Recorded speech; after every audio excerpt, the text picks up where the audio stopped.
દ્વારકાના દેવની વાત જ ન થાય બાપુ. એક વાત નાનકડી કહી દઉં, શું કામે વાત ન થાય. ભગવાન કૃષ્ણ અને અર્જુન એકવાર વાદ વિવાદ થયો. અર્જુન કે સમય બળવાન નહીં, પુરુષ બળવાન છે. ભગવાન કૃષ્ણ કે એવું ન હોય, ગમે એવો પુરુષ હોય ક્યારે હું થાય નક્કી નહીં. સમયની થપાટ લાગે ને તો હારા હારા છે એનું પરિસ્થિતિ બદલી જાય. એટલે પુરુષ બળવાન નથી, સમય બળવાન છે. અર્જુન કે નહીં, મારી પાસે તાકાત છે, હું ગાંડીના ટંકારથી સમયને પલટી શકું છું. સમય બળવાન નથી, પુરુષ બળવાન છે. અર્જુન મંડ્યો કહેવા. બહુ વાદ વિવાદ થયો એટલે કૃષ્ણ ભગવાને કીધું એક કામ કર, સમય બળવાન છે, પુરુષ બળવાન તને અનુભવ થઈ જાય. આ જંગલમાં જાય એકલો બાણ લઈ, ગાંડી લેતો જજે. ગાંડી ખંભામાં નાખીને અર્જુન હાલતો થયો જંગલમાં. ધીરો ધીરો ધીરો ધીરો અઘોર જંગલ આવ્યું. એમાં ઓશિંતાનો અવાજ સંભળાણો. બે બાયુ રાયડું નાખતી હતી, બચાવો બચાવો, અમને લૂંટે, બચાવો. અર્જુન હડી કાઢી ન્યા ગયો ને તો એક વિશાળ કાયા વાળો યોદ્ધો ઉભેલો, હાથમાં હથિયાર બથિયાર કઈ નહીં હો. અને સામે બે બાયુ ઉભી હતી, રાયડું એટલે નાખતી હતી. બોલો યોદ્ધો એમ કેતો હતો, બાયુ ને કેતો તો બે બાયુ ઘરેણા બધા કાઢી દો, મને આપી દો ને મારી નાખીશ. બધા ઘરેણા કાઢી દો મને. હા ને અર્જુને વાહેથી અવાજ કર્યો, ગાય બાયુ માણા હામી હું બાયુ ચડાવે છે. મર્દ નો દીકરો ભાઈડો હો ને તો મારા હામો આવી ખબર પડે. બોલો કે તારા જેવાને જ ગોતું છું.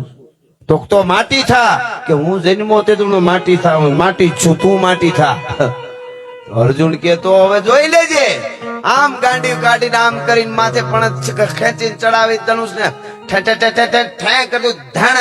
ગાંડીનો ટંકાર કર્યો. અર્જુને ગાંડી ટંકાર હુંકાર કરી અર્જુન ભુજાબળ મૂછળતો અને બાણ માર્યું.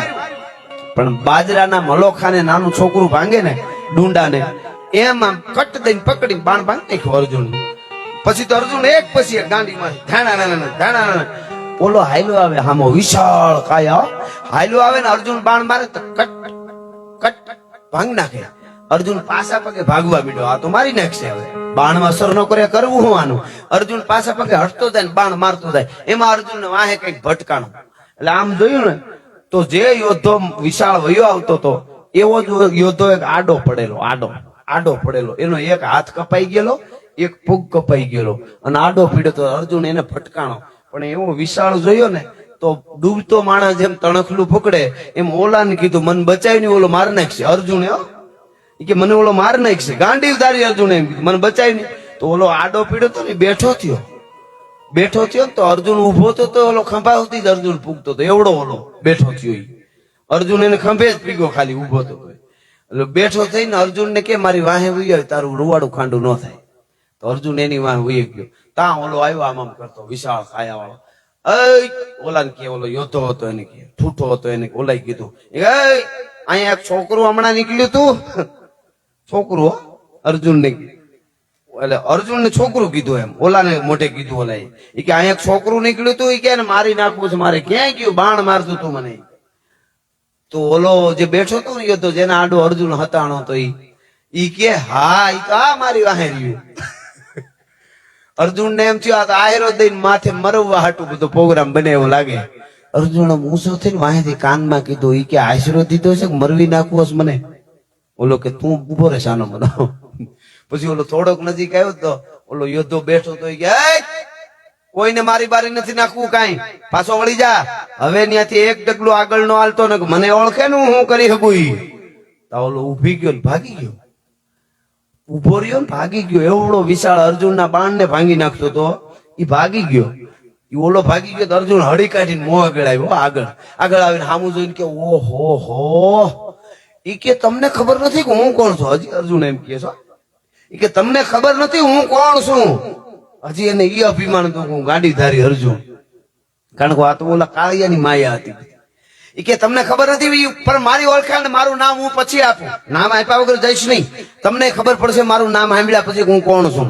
પણ પેલા ઈ કયો હું બહુ મહાન યોદ્ધો છું, ધનુર્ધારી છું. મારા બાણને રોકવાની તાકાત નથી દુનિયામાં કોઈની. છતાંય મારા બાણને ઓલો ભાંગી નાખતો હતો.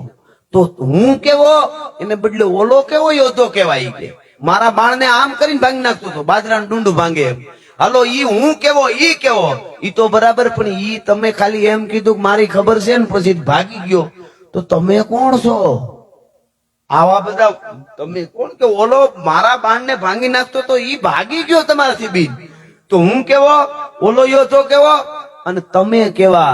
તો તમે આવા યોદ્ધા છો, ઓલો બીન ભાગી ગયો તો તમારો એક હાથ ને પગ કોને કાપ્યા? ઈ તો કેવો, ઈ કેવો હોય છે? ઈ તો કયો? ઓલો કે એમાં એવું છે, આ ધરતી માથે 5 પાંડવો છે. ઈ કે ભેળા નથી, આમ ગોતું છું કે 5 પાંડવો છે. મહાભારતના યુદ્ધના મેદાનમાં કૌરવી સેનામાં હું ઉભો તો, ઓલો યોદ્ધો કે પાંડવોની સેનામાંથી બાણ આવે અને હું પકડી પકડીને ભાગી નાખતો હતો, પણ પાંડવોની સેનામાં અર્જુન નામનો યોદ્ધો હતો, એને શબ્દવેદી બાણ એટલે ખબર વગરનું આવી જાય બાણ મારી અને મારો એક હાથ ને એક પગ કાપી નાખ્યા છે. હું જીવું છું એટલે 5 માંથી એકાદો ભેળો થાય કાચે કાચો ખાઈ જાવો છે. અર્જુન કે જય શ્રી કૃષ્ણ, મારે છે થોડીક ઉતાવળ, પછી નિરાતે વાત કરી, હટાણે હું નીકળું છું. મિત્રો તેથી અર્જુન ઓળખાણ નહોતો આપી ગયો, હું અર્જુન છું ભલા માણસ, ટંકારે ધનુષ રણે આખી ધરતી ધ્રુજાવે, એને કાબા ખવરાવે, આ તો સમય પૂરો સાંભળા, એટલે કેવું પડે. સરસ ફરમાઈશ દ્વારકા વાળાની આવી છે, એટલે હું ઓખો લઈ લઉં છેલ્લે, એટલા માટે લગભગ સમગ્ર ગુજરાત, ભારત અને વિશ્વનો કોઈ દેશ હોય, ડાયરો હોય કે ગરબાનો પ્રોગ્રામ હોય, દ્વારકાધીશની માતાજીની કૃપાથી મારું આ ગીત બધે ગવાય છે. એટલા માટે અરે ઓખો તો દુનિયાથી નોખો કહેવાય, દ્વારકાના દેવની તો વાત જ નો થાય.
ભગવાન